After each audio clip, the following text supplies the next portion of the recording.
siendo entronizados ante los ojos de la Iglesia una vez más por Jesucristo.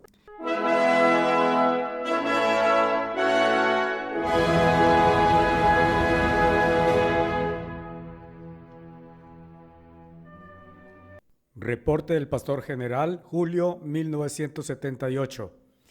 Nota: este tipo de reportes estaban dirigidos de parte del señor Herbert W. Armstrong a todo el ministerio de la Iglesia de Dios Universal. Enfrentémoslo. Nosotros en la Iglesia de Dios estábamos empezando a quitar nuestros ojos del gran Dios majestuoso. La cabeza de nuestra Iglesia, Jesucristo viviente, está abriendo nuestros ojos al peligro. Una vez más, Cristo está entronizando al gran Dios ante nuestros ojos y en nuestros corazones. Sí, más de lo que generalmente se cree, Satanás estaba manipulando las cosas para hacer que la Iglesia de Dios y su obra fueran cada vez más seculares, más semejante a cualquier otra puramente mundana actividad humana. La comprensión de esto me vino a la mente cuando pensé en una crítica de alguien cuyo entendimiento necesita ser actualizado. Dijo que yo estaba rodeado de hombres que solo saben decir sí, señor. Eso desencadenó una cadena de pensamientos. Esta expresión, hombres que solo saben decir sí, señor, es una terminología algo moderna y generalmente significa hombres pasivos, extra dóciles y de mente débil que siguen adelante simplemente para servir a sus propios intereses personales o por miedo. En esta categoría, nuestro personal administrativo y nuestro ministerio muy seguramente no son ese tipo de hombres. Pero hay otro significado que podría aplicarse a esa expresión. Y en ese sentido estricto, yo mismo quiero ser un hombre que siempre diga sí, señor. Y espero que todos nosotros, sean miembros rasos, ministros o personal administrativo, seamos esta especie de gente del sí, señor. Puedo ilustrar lo que quiero decir con mi propia experiencia personal en el momento de mi conversión. Y espero que la experiencia por la que Dios me hizo pasar entonces sirva para dar un ejemplo a seguir para todos ustedes. Me habían desafiado. En ese momento toda mi mente y mi corazón estaban decididos a hacer lo mío. Y esa cosa estaba siendo un éxito en la profesión publicitaria. Por supuesto, sentí que estaba haciendo la cosa correcta. A los 18 años me sometí a un autoanálisis para determinar qué talentos y habilidades sí los poseía, y qué habilidades, fallas o aversiones podrían obstaculizar el éxito. También realicé una encuesta de los distintos trabajos, profesiones, ocupaciones o negocios para determinar a qué categoría pertenecía. Este análisis me llevó a decidir que el campo de la publicidad era el ámbito en el que encajaba adecuadamente. Entonces, el campo de la publicidad, el merchandising y el periodismo se convirtió en lo mío y, por supuesto, creía sinceramente que esa era la cosa correcta. Cuando mi esposa empezó a guardar el sábado de Dios, lo consideré como el pináculo del fanatismo religioso, y sobre todo porque parecía hostil a lo mío. ¿Qué pensarían mis socios comerciales? Fue el primer pensamiento desafiante que entró en mi mente. Intenté discutir y razonar con mi esposa engañada, como yo lo pensaba. Inmediatamente me vinieron a la mente todos los argumentos que todavía atacan ferozmente el sábado de Dios por parte del cristianismo tradicional.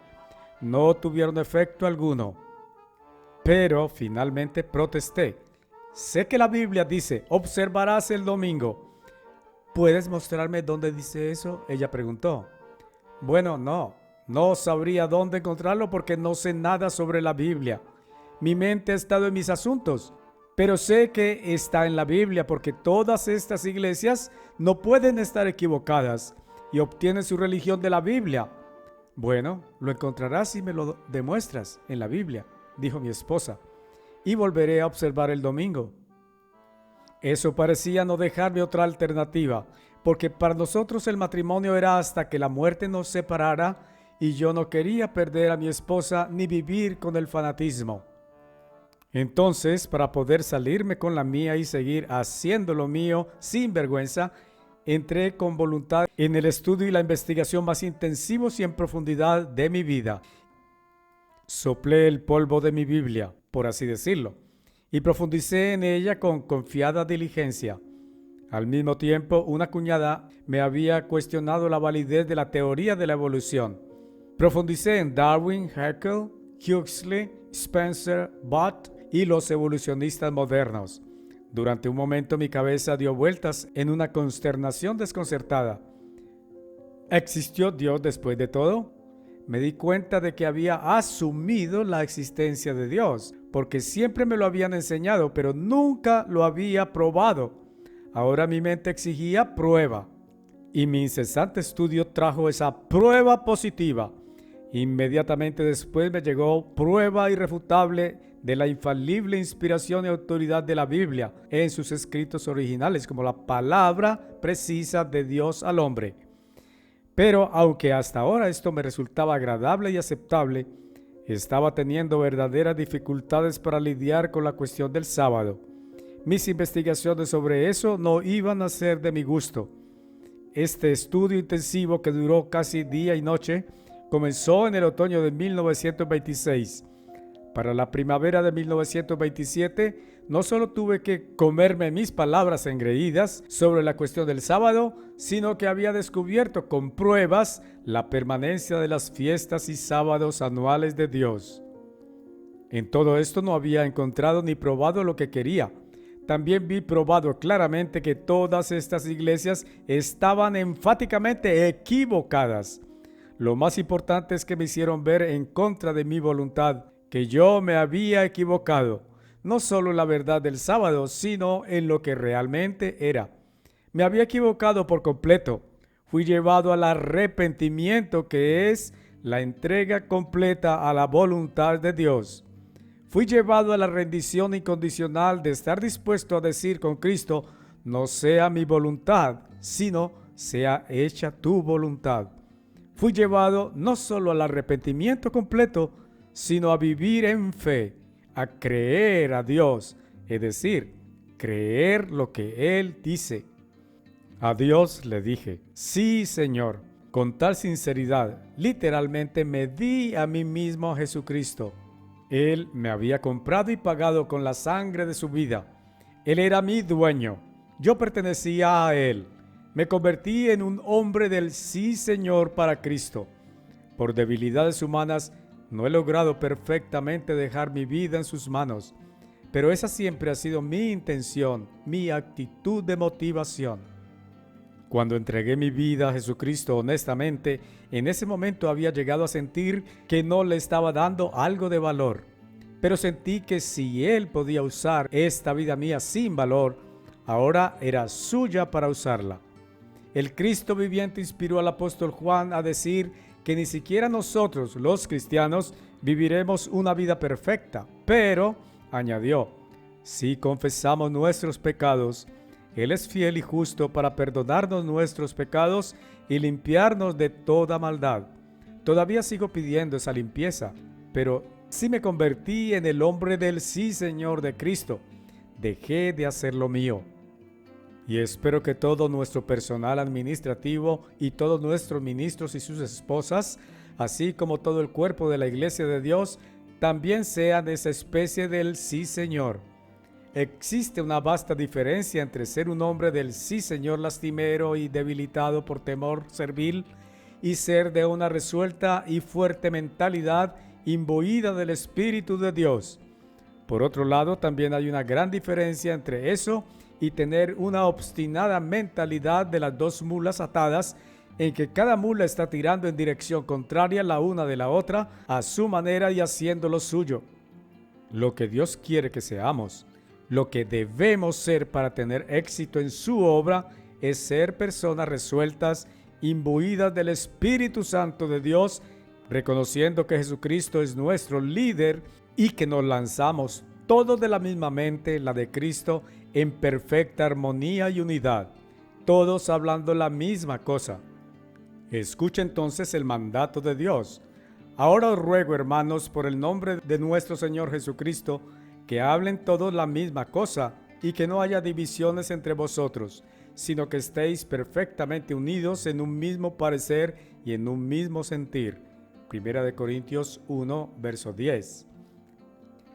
Dios no inspiró al apóstol Pablo a una errónea interpretación de esa clase de hombres del sí, Señor. Hombres insípidos, débiles, temerosos y preocupados por su propio interés. Lo que sí quiso decir es que todos debemos ser guiados por el mismo Espíritu, el Espíritu Santo de Dios. Quería decir, como Pablo escribió a los Filipenses, que por medio del Espíritu Santo debemos tener un mismo sentir, teniendo el mismo amor, siendo de común acuerdo de una mente. Él dijo, nada hagáis por contienda o vanagloria, vanidad para ensalzarse a uno mismo o favorecer los intereses personales, pero con humildad estimando cada uno a los demás como superiores a sí mismos, no enfocado cada hombre en sus propias cosas. Haya pues en vosotros este sentir que hubo también en Cristo Jesús. Filipenses 2, versos 1 a 5. Por tanto, Dios no les permite a ustedes predicar cada uno su propia interpretación, sino más bien como Cristo dirige el equipo. En otras palabras, Dios inspiró a Pablo para que nos amonestara. Sed firmes, mentalizados y guiados por el Espíritu. Dejemos que el Espíritu de Dios nos haga a todos de una mente, como un equipo. Deje que su parte en la obra de Dios sea su parte en un esfuerzo de equipo. Todos juntos en un solo acuerdo, pero debe haber liderazgo de equipo. Dios quiere que estemos siempre conscientes de ser un equipo, de que debería haber liderazgo de equipo. Pero, ¿cómo? Siempre debemos tener en mente que Jesucristo es la cabeza viviente de la iglesia. Pero, ¿cómo encabeza Cristo la obra? Él mismo personalmente no lleva a cabo la obra mediante contacto personal con cada departamento y cada miembro. Él no dirige la obra de Dios a través de la voluntad propia de cada ministro o individuo, cada uno tirando hacia su propia dirección o para hacer lo suyo. Jesucristo dirige la obra de Dios a través de líderes humanos a quienes Él, no los miembros por voto, elige y obra a través de los mismos. En los días del antiguo Israel en el desierto, Dios obró a través de Moisés. Cuando Aarón y Miriam desafiaron el liderazgo de Moisés, cuando querían igualarse con él, Dios los reprendió severamente. Castigó a Miriam con lepra temporal. Y cuando Coré dirigió un grupo que desafiaba el liderazgo de Moisés, Dios hizo que la tierra se los tragara. Sin embargo, muchos parecen pensar que Dios ha cambiado o ha perdido su interés o poder. Algunos, conociendo muy bien estos hechos, no han temido desafiar el liderazgo elegido por Cristo hoy. Quizás estos se hayan vuelto inconscientes de que están siendo juzgados por Dios ahora. Sí, se podría argumentar, pero eso era cosa del Antiguo Testamento. Estamos bajo el Nuevo Testamento. Dios ha cambiado. ¿Qué? ¿Ha cambiado Dios? Él dice, yo no cambio. El Dios de Moisés fue el que luego nació como Jesucristo, y Él es el mismo ayer, hoy y por los siglos. Dios nos dice en el Nuevo Testamento, 1 Corintios 1, verso 10, esos ejemplos del Antiguo Testamento fueron para nuestra amonestación en el tiempo del fin. Pero veamos cómo Cristo dirigió la iglesia del Nuevo Testamento. Escogió a Pedro como apóstol principal y a Pablo como líder de la obra para los gentiles. Pablo escribe, cuando en Jerusalén vieron que el evangelio de la incircuncisión me era encomendado, como lo fue a Pedro el evangelio de la circuncisión, Gálatas 2:7. Sin embargo, Pedro tuvo prioridad sobre Pablo, como se demostró en la conferencia de Jerusalén, Hechos 15. Pablo había estado en Antioquía. Surgieron severas disputas en la iglesia de allí. En este caso, Pablo no se estableció allí en Antioquía, sino que fue a Jerusalén con Bernabé y algunos otros, porque Pedro estaba allí. Y se reunieron los apóstoles y los ancianos para considerar este asunto. Y cuando hubo mucha disputa, Pedro se levantó y les presentó su decisión. Versos 6 a 7. Entonces Santiago, por ser pastor de la iglesia sede, por cuestión de protocolo, hizo oficial la decisión de Pedro. Versos 13 a 29.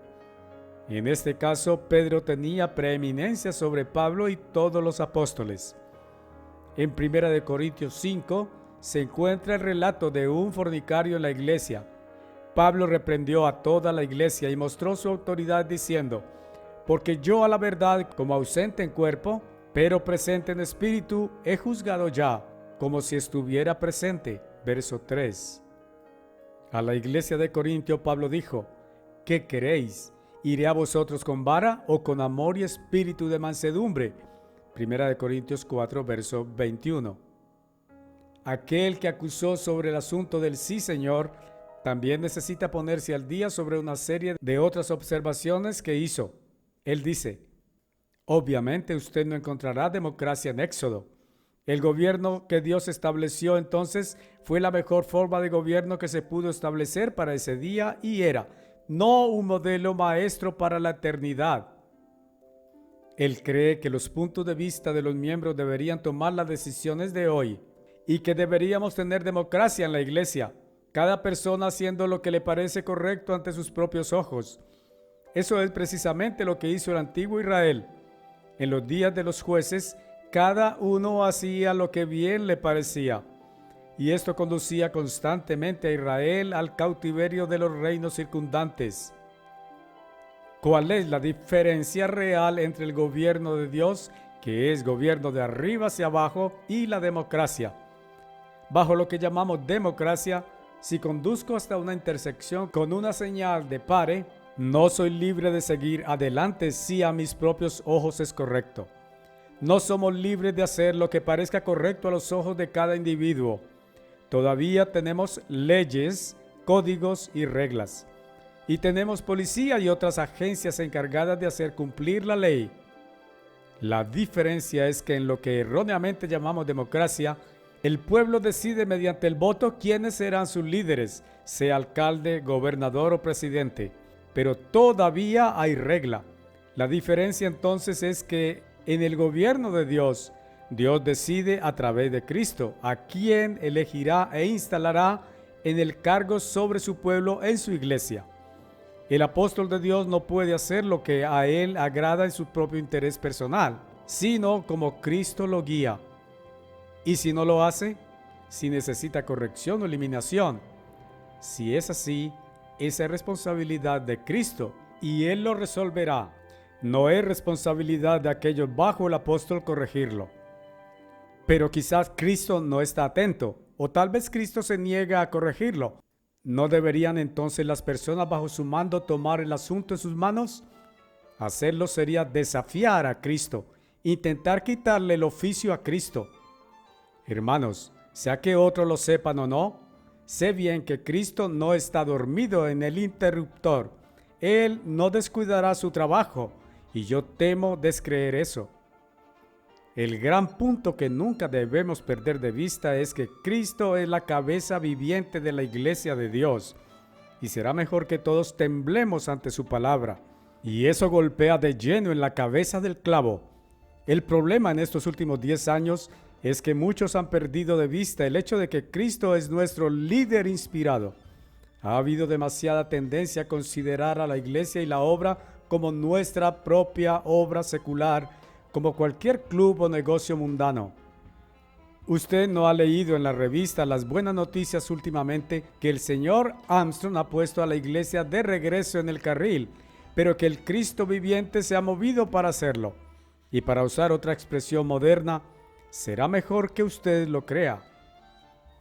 Ahora bien, ¿de dónde viene nuestra enseñanza? ¿Qué doctrinas y enseñanzas aceptaremos? ¿Aquellas votadas por el comité doctrinal? Compañeros ministros y hermanos, Cristo a través de mí ha abolido el comité doctrinal. La iglesia de Dios está siendo puesta de regreso en el carril de la verdad original por el Cristo viviente, tal como Cristo la inculcó en la iglesia de Dios originalmente a través de su apóstol escogido. Muy pocos de los esfuerzos del comité doctrinal iban a encontrar y aceptar nueva verdad. sino para desaprobar, alterar o cambiar la verdad que Cristo ya había establecido en la iglesia de Dios. De vez en cuando me propongo dar a ustedes ejemplos de eso, igual como procedí de vez en cuando para restablecer la verdad positiva original que nos fue dada a través de Cristo, corrigiendo los errores, aunque fueran pocos, hallados en el proyecto del comité doctrinal. El verdadero jefe de esta iglesia ha continuado revelando nueva verdad, genuina, fidedigna, nueva verdad, a través de su apóstol, pero parece haber habido una tendencia en algunos a ignorar o tratar de refutar lo que Cristo ha inspirado. Enfoquen ahora en el asunto de cómo la iglesia de Dios original recibió sus verdades y sus doctrinas.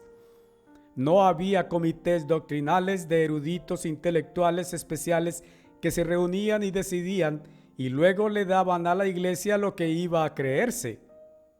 El Cristo viviente, cabeza de la iglesia, dio a su iglesia su verdad a través de sus apóstoles, a través de Pedro, a través de Pablo, a través de Santiago, inspirados a través de aquellos que él eligió.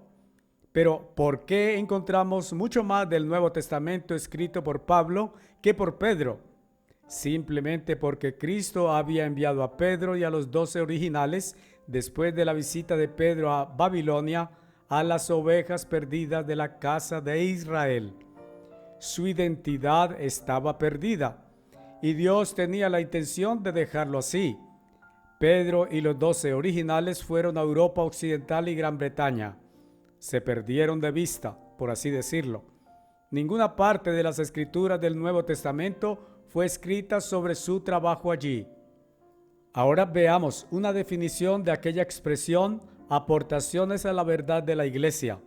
No significa una doctrina autorizada, ni siquiera una votación sobre la misma. Pero las aportaciones son bienvenidas y deben ser consideradas por el apóstol de Cristo en oración, mientras es guiado por Cristo. Pero la decisión debe venir de Cristo a través de su apóstol.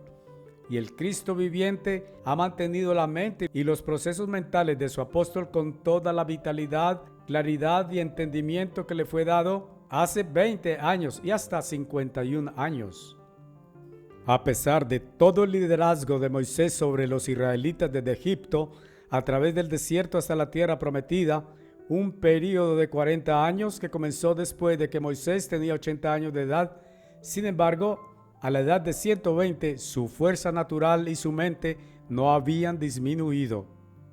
Jesucristo es capaz y lo hará, manteniendo los poderes espirituales y mentales de su apóstol escogido agudos, afinados y claros, hasta que se termine la gran comisión. Hermanos, sumerjámonos en eso, plenamente conscientes de que Cristo nuevamente a los ojos de la iglesia entronizó al gran Dios majestuoso de la jefatura suprema de Cristo y de su iglesia y obra. Este no es trabajo de hombres. Esta iglesia es el templo viviente al que Cristo pronto vendrá. Él lo construyó, y excepto que el Eterno construyere la casa, en vano trabajan los que la construyen.